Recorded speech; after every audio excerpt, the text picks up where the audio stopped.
Macam mana nak buat ukur halus dan tukar status tanah dari HSM pajakan 99 tahun kepada GM Freehold?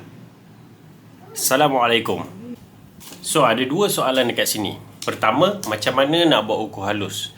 Dan yang kedua, macam mana nak convert daripada leasehold kepada freehold?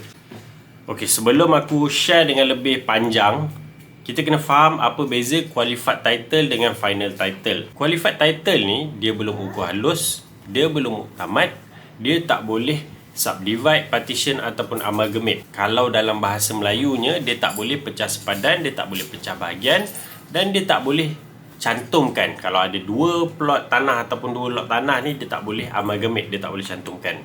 Apa benda ukur halus ni? Kalau korang nak tahu, geran-geran yang korang pegang tu, kalau dia tulis hak milik sementara, itu adalah qualified title. Qualified title ni adalah satu tanah yang diberi milik sebelum diukur halus. Dan tanah tu telah diberikan, kemudian nanti kerajaan akan buat ukur halus. Bila dah selesai ukur halus tu, barulah ianya boleh diubah daripada qualified title kepada final title. Final title ni adalah tanah yang telah diukur halus lah.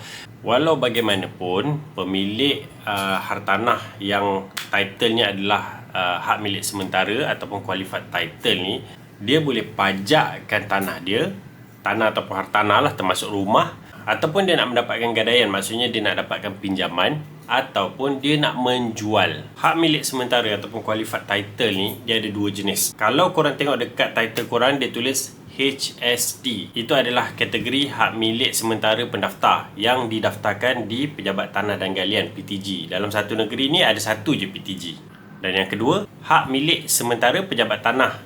Kalau korang tengok kat situ, dia tulis HS dalam kurungan M ataupun mukim lah. Kebiasaannya HSM ni didaftarkan di pejabat-pejabat tanah daerah. Maksudnya setiap daerah tu dia ada satu pejabat tanah daerah.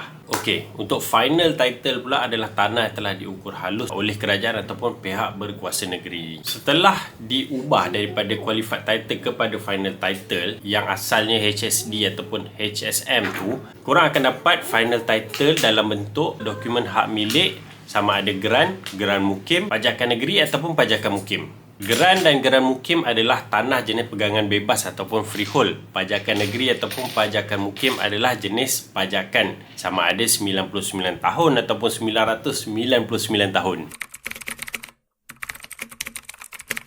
Mula-mula korang kena check dengan JUPEM lah. Pergi ke pejabat JUPEM, JUPEM, untuk buat semakan sama ada tanah korang tu dah dibuat ukur halus dan plan akui tu ataupun certified plan tu dah di-approve. Kalau korang punya HSD tu, bawa ke Pejabat Tanah Galian. Kalau korang punya HSM tu, bawa ke Pejabat Tanah Daerah. Antara dokumen yang korang perlu ada adalah salinan asal HSD ataupun HSM tu, resit cukai tanah dan kad pengenalan.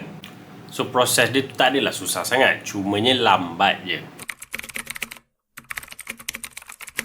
Okey, untuk soalan kedua, macam mana nak convert daripada pajakan kepada pegangan bebas ataupun leasehold kepada freehold? Korang kena tahu setiap negeri berbeza dia punya proses dan prosedurnya. So, paling tepat kena rujuklah dengan Pejabat Tanah Galian ataupun Pejabat Tanah Daerah. Korang kena submit permohonan dan permohonan tu perlu mendapat kelulusan daripada pihak berkuasa negeri lah. Setakat ni, tak ada lagi spesifik polisi yang menyatakan macam mana nak convert daripada leasehold kepada freehold. Walau bagaimanapun, pihak berkuasa negeri tu boleh consider dengan merujuk Section 147 kurungan 2 kurungan C kurungan 1 Roman National Land Code ataupun Kanun Tanah Negara. Dekat sini dia peruntukkan boleh amalgamate ataupun boleh gabungkan dua tanah menjadi satu, yang mana dua tanah ni berbeza. Satu freehold, satu leasehold digabungkan menjadi satu tanah yang baru. Leasehold dengan freehold ni dia boleh bergabung menjadi satu tanah yang baru, tapi dia orang letakkan syarat